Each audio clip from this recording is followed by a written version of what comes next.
పాక్ డ్రోన్ల దాడికి దిగింది. సాంబా సెక్టార్లో కాల్పులకు తెగబడింది. భారత బలగాలు ధీటుగా ఎదుర్కొంటున్నాయి. మరోవైపు సైరన్లతో ప్రజలను అప్రమత్తం చేస్తున్నారు అధికారులు. జమ్మూ కశ్మీర్ ప్రజలంతా ఇళ్లల్లోనే ఉండాలని హెచ్చరిస్తున్నారు. జమ్మూ నగరం మొత్తం బ్లాక్అవుట్ చేశారు.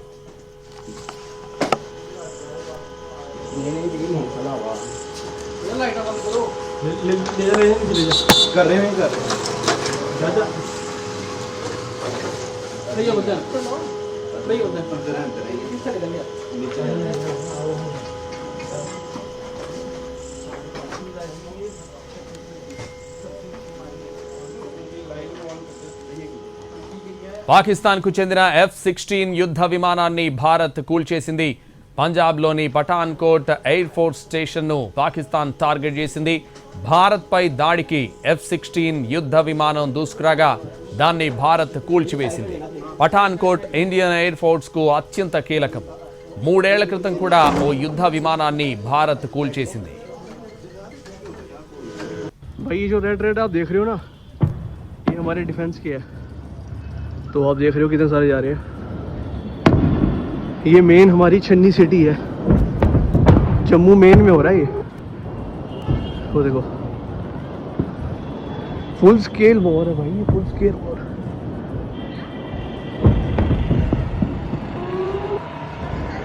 लाइट अभी बंद हो रही है।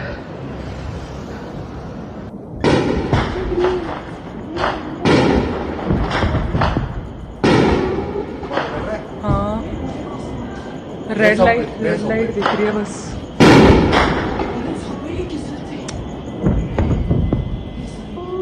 यहाँ से फेंक रही है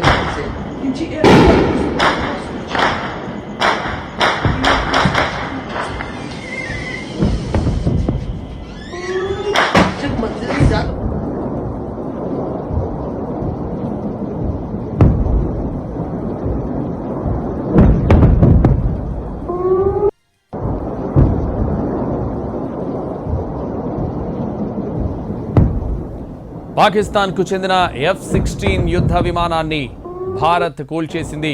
పంజాబ్లోని పఠాన్కోట్ ఎయిర్ ఫోర్స్ స్టేషన్ను పాకిస్తాన్ టార్గెట్ చేసింది. భారత్పై దాడికి F-16 యుద్ధ విమానం దూసుకురాగా దాన్ని భారత్ కూల్చివేసింది. పఠాన్కోట్ ఇండియన్ ఎయిర్ ఫోర్స్కు అత్యంత కీలకం. 3 ఏళ్ల క్రితం కూడా ఓ యుద్ధ విమానాన్ని భారత్ కూల్చేసింది. మొత్తంగా పాకిస్తాన్కు చెందిన 3 ఫైటర్ జెట్స్ని భారత్ కూల్చివేసింది. అందులో ఒక F-16 ఉండగా మరో 2 JF-17S యుద్ధ విమానాలు ఉన్నాయి. వీటిని కోల్పోయిన విషయాన్ని పాకిస్తాన్ సైన్యం కూడా నిర్ధారించింది.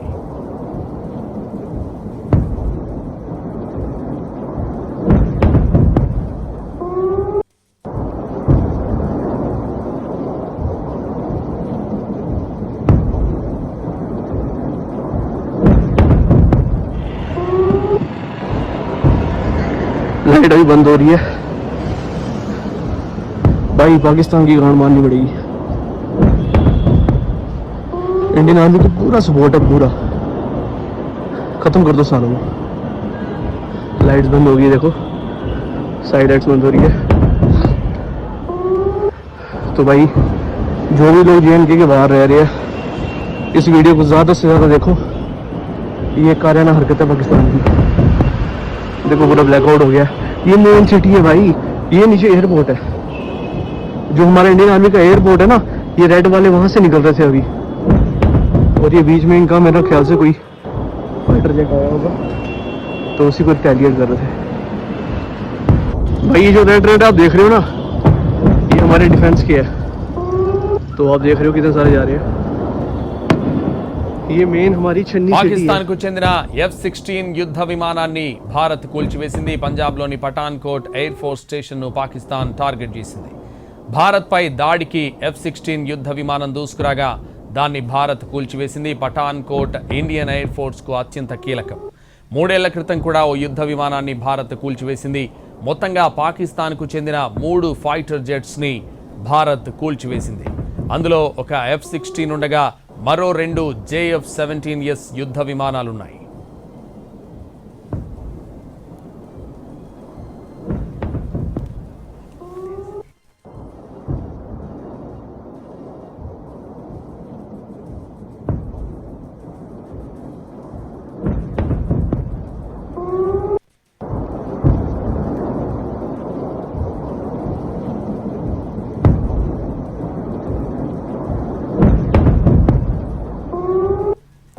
పాక్ దాడులను తిప్పికొడుతోంది భారత ఆర్మీ.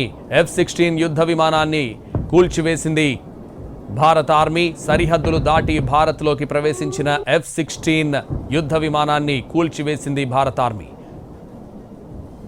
మొత్తంగా పాక్ 3 యుద్ధ విమానాలను బద్దలు కొట్టింది భారత ఆర్మీ. పాకిస్తాన్కు చెందిన F-16 యుద్ధ విమానాన్ని భారత్ కూల్చివేసింది.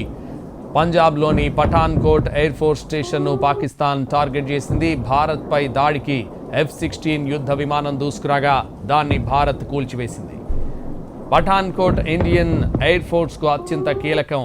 3 ఏళ్ల క్రితం కూడా ఓ యుద్ధ విమానాన్ని భారత్ కూల్చివేసింది.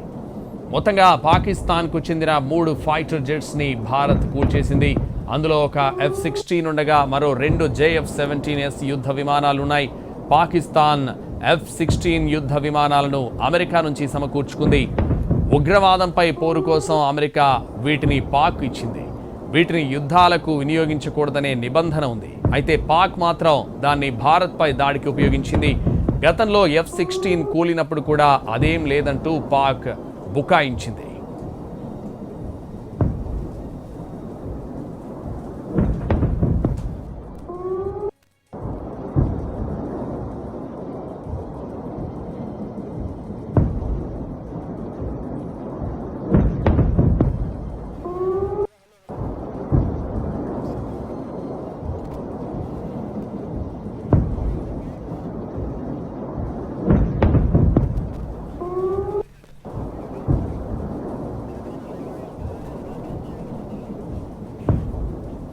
పాకిస్తాన్కు చెందిన F-16 యుద్ధ విమానాన్ని భారత్ కూల్చేసింది. పంజాబ్లోని పఠాన్కోట్ ఎయిర్ ఫోర్స్ స్టేషన్ను పాకిస్తాన్ టార్గెట్ చేసింది. భారత్పై దాడికి F-16 యుద్ధ విమానం దూసుకురాగా దాన్ని భారత్ కూల్చివేసింది.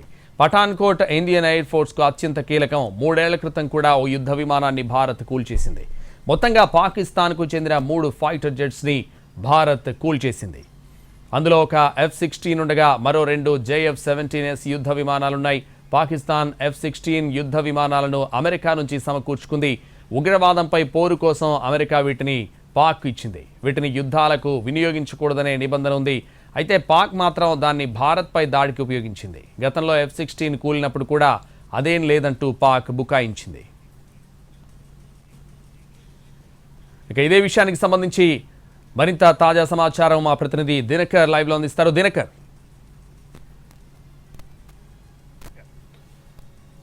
దాదాపు ఒక అరగంట కిందట నుంచి జరుగుతున్నటువంటి ప్రతి దాడిలో మొత్తం అంతా కూడా హై అలర్ట్ అయినటువంటి పరిస్థితి ఉంది. దేశవ్యాప్తంగా హై అలర్ట్ వచ్చింది. అయితే బార్డర్ రాష్ట్రాలైనటువంటి రాజస్థాన్, తర్వాత గుజరాత్, తర్వాత పంజాబ్, దాంతో పాటు కూడా జమ్మూ కాశ్మీర్లో మాత్రం కూడా చూడొచ్చు పూర్తి స్థాయిలో కూడా హై అలర్ట్ అయింది. ఇప్పటికే జమ్మూ కాశ్మీర్ ఎయిర్పోర్ట్ మీద ఎయిర్ స్ట్రిప్స్ మీద దాడులు జరగడంతో మొత్తం దేశవ్యాప్తంగా ఉన్నటువంటి ఎయిర్పోర్ట్లు, ఆ తర్వాత ముఖ్యంగా బార్డర్ ప్రాంతంలో ఉన్నటువంటి ఎయిర్పోర్ట్ల దగ్గర కూడా హై అలర్ట్ ఏర్పాటు చేయడం జరిగింది. జైసల్మేర్ ఎయిర్ బేస్ క్యాంప్ గా ఉంది. దాదాపు జైసల్మేర్ ఎయిర్పోర్ట్ పాటు జోధ్పూర్ ఎయిర్పోర్ట్ ఉంది, అలాగే లడక్ ఎయిర్పోర్ట్ ఉన్నాయి. దాదాపు 27 ఎయిర్పోర్ట్లు ఏదైతే అత్యంత కీలకమైనటువంటి ఎయిర్పోర్ట్లు ఉన్నాయి వాటన్నిటిలో కూడా హై అలర్ట్ ఇచ్చారు. బ్లాక్అవుట్ కూడా ఏర్పాటు చేయడం జరిగింది. ప్రస్తుతం నేను రాజస్థాన్ దగ్గర గతంలో అణు పరీక్షలు జరిపినటువంటి పోఖ్రాన్ దగ్గర ఉన్నాను. పోఖ్రాన్ లో ఈ హై అలర్ట్ కు సంబంధించినటువంటి రెడ్ కలర్స్ ఒక డేంజరస్ రెడ్ సిగ్నల్స్ ఏవైతే వస్తున్నాయో ఆ రెడ్ సిగ్నల్స్ ని మీరు అబ్జర్వ్ చేయొచ్చు.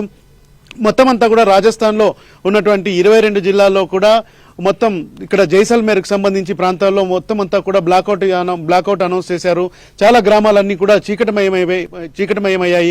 జమ్మూ కాశ్మీర్లో స్ట్రైక్ తర్వాత ఎయిర్ స్ట్రిప్ తర్వాత మొత్తం అంతా కూడా జైసల్మేర్ నెక్స్ట్ ఎయిర్ స్ట్రిప్ ఉండడంతో కూడా ఇక్కడ బ్లాక్అవుట్ చేయాలని చెప్పి జిల్లా కలెక్టర్ మొత్తం పూర్తి స్థాయిలో ఆదేశాలు జారీ చేయడంతో మొత్తం అంతా కూడా ఇక్కడ బ్లాక్అవుట్ అయినటువంటి పరిస్థితి ఉంది. ఎయిర్ స్ట్రిప్ కు దగ్గరలో ఉన్నటువంటి గ్రామాల్లో ఉన్నటువంటి వారందరినీ కూడా దూరంగా వెళ్ళిపోమని చెప్పింది ప్రభుత్వం. చెప్పేంత వరకు కూడా నెక్స్ట్ ఎలాంటి లైట్లు కూడా వెలిగించకూడదని చెప్పి స్పష్టమైన ఆదేశాలు జారీ చేయడంతో ఇక్కడ మనం చూడొచ్చు రెడ్ కలర్ మొత్తం ఇది పోఖ్రాన్ కు సంబంధించిన ప్రాంతం. ఇక్కడ నుంచి 70 కిలోమీటర్ల దూరంలో జైసల్మేర్ పరిసర ప్రాంతాలు, రైట్ సైడ్ పోఖ్రాన్ కి దగ్గర ప్రాంతంలో కూడా పాకిస్తాన్ బార్డర్ కు సంబంధించిన లైన్లు ఉన్నాయి. ఈ రెడ్ కలర్ సిగ్నల్స్ ఏవైతే ఉన్నాయో పోఖ్రాన్ అణు పరీక్ష కేంద్రం ఏదైతే ఉందో దాని దగ్గర మొత్తం అంతా కూడా ఇలా రెడ్ సిగ్నల్స్ అన్ని కూడా అనౌన్స్ చేసి అందరూ అలర్ట్ గా ఉండాలని చెప్పి కూడా ఒక రకమైనటువంటి అలర్ట్ జారీ చేసినటువంటి పరిస్థితి ఇక్కడ కొనసాగుతుంది. సో ఒకవైపు జమ్మూ కాశ్మీర్, మరొక వైపు పంజాబ్, తర్వాత రాజస్థాన్, ఈ రెండు అయిపోయిన తర్వాత నెక్స్ట్ టార్గెట్ రాజస్థాన్ ఉంటుందేమో అన్నటువంటి అనుమానంతో కూడా ఈ యొక్క రాజస్థాన్ లో దగ్గరలో ఉన్నటువంటి జోధ్పూర్ ఎయిర్పోర్ట్ స్ట్రిప్, ఆ తర్వాత నెక్స్ట్ జైసల్మేర్ ఎయిర్పోర్ట్ స్ట్రిప్ ను కూడా మొత్తం అంతా అలర్ట్ చేయడం జరిగింది. మన కెమెరామెన్ క్లోజ్ షాట్ లో చూపిస్తున్నారు. ఇదైతే ఉన్నాయో మొత్తం ఇవి ఇక్కడ భారీగా రెడ్ కలర్స్ తో వెలుగుతున్నాయి. హైవే మీద కూడా ఒక పోఖ్రాన్ అణు కేంద్రానికి దాదాపు 25 కిలోమీటర్ల దూరంలో పాకిస్తాన్ బార్డర్ ఉంది. ఈ తర్వాత ఇటువైపు హైవే ఉన్నటువంటి పరిస్థితి. మొత్తం జైసల్మేర్ ప్రాంతం అంతా కూడా బ్లాక్అవుట్ చేసి లైట్లన్నీ ఆఫ్ చేసినటువంటి పరిస్థితి ఉంది. సో ఓవరాల్ గా చూస్తే బార్డర్ రాష్ట్రాల్లో హైటెన్షన్ వాతావరణం నెలకొని ఉందని చెప్పొచ్చు. ఇక్కడ అంతా కూడా పూర్తి స్థాయిలో జనాల్ని అలర్ట్ చేశారు. అయితే అర్ధరాత్రి ఏదైనా జరుగుతుందేమో అన్నటువంటి ఒక ఆందోళన అయితే స్థానికుల్లో కనిపిస్తుంది. మొత్తం హైటెన్షన్ వైర్స్ కూడా ఉన్నటువంటి నేపథ్యంలో ఇక్కడంతా కూడా రెడ్ కలర్ బ్లాకేజ్ చూపిస్తూ కూడా మొత్తం అలర్ట్ చేసినటువంటి పరిస్థితి ఉంది. సో ఓవరాల్ గా చూస్తే జిల్లాల ఇక్కడ రాజస్థాన్ లో ఉన్నటువంటి మెయిన్ జిల్లాల్లో దాదాపు 10 నుంచి 12 జిల్లాల్లో కూడా బ్లాక్అవుట్ అనౌన్స్ చేయడంతో హై అలర్ట్ లో కూడా జైసల్మేర్ ఎయిర్పోర్ట్ వెళ్ళడం జరిగింది. Santosh. Right, thank you Dinakar, thanks for the updates.